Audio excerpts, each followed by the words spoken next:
మాకు మాత్రం వర్షం పడేటప్పుడు వెదర్ కూల్గా అయ్యేటప్పుడు ముందుగా గుర్తొచ్చేది ఇదేనండి. ముందుగా ఈ వీడియోని స్క్రిప్ట్ చేయకుండా పూర్తిగా చూడండి, మీకే అర్థమవుతుంది. హాయ్ గైస్, వెల్కమ్ టు మన పావనీస్ కిచెన్. ఈరోజు రెసిపీ వచ్చేసి ఎదురు కంజితో అట్లండి. నేను ఆల్రెడీ ముందు వీడియోలో నేను చెప్పాను, ఎవరైనా చూడకపోయింటే ఒకసారి ఇంకో వీడియో వెళ్ళేసి క్లిక్ చేసుకోండి, ఆ వీడియో చూడండి. అది చూస్తే ఇది అర్థమవుతుంది అనమాట. అయితే దాంతో ఇలా అట్లు కూడా చేసుకోవచ్చు అని చెప్పాను కదా, అదే అనమాట ఈ ప్రాసెస్.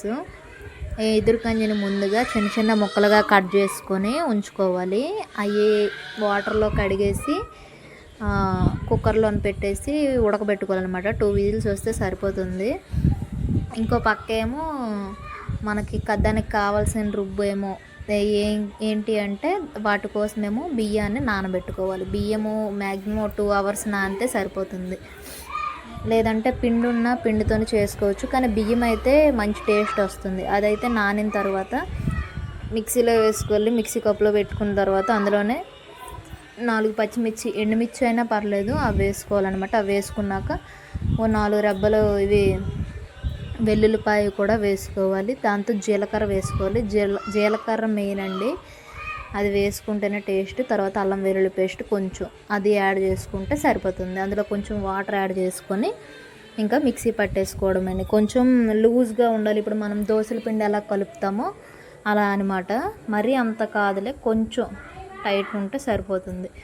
ఆ మీడియం సైజులో పెట్టేసుకుంటే సరిపోతుంది అనమాట. అలా ఏమో గ్రైండ్ చేసుకున్నాక దాన్ని ఒక బౌల్లోకి తీసేసుకోవాలన్నమాట.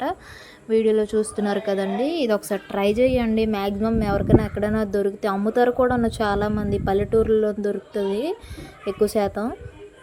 దాన్ని అయితే ఒక బౌల్లో తీసుకొని ఇంకా అందులోనే ముందుగా మనం ఉడకబెట్టుకున్నాం కదండి ఎదురు కంజిని, ఆ ఎదురు కంజిని అనమాట వాటర్ మొత్తం తీసేసి ఓన్లీ వాటిని మాత్రమే ఇందులోకి వేసేసుకోవాలి. అవి ఇందులోకి వేసేసుకున్నాక అందులోనే కొంచెం సాల్ట్ కూడా యాడ్ చేసుకోవాలి. సాల్ట్ యాడ్ చేసుకున్నాక మొత్తం మిక్స్ చేసేసుకొని ఇంకా పెనం మీద నార్మల్గా అట్లు ఎలా వేసుకుంటామో అలా వేసేసుకోవడమే అనమాట. ఇంతేనండి. మొత్తం అట్టుగా మొత్తం మిక్స్ చేసుకొని అట్టు వేసేసుకొని, కానీ కొంచెం ఎక్కువసేపు సిమ్లో పెట్టి మూత పెట్టి ఉడికించుకుంటే బాగా ఉడుకుతుంది అనమాట.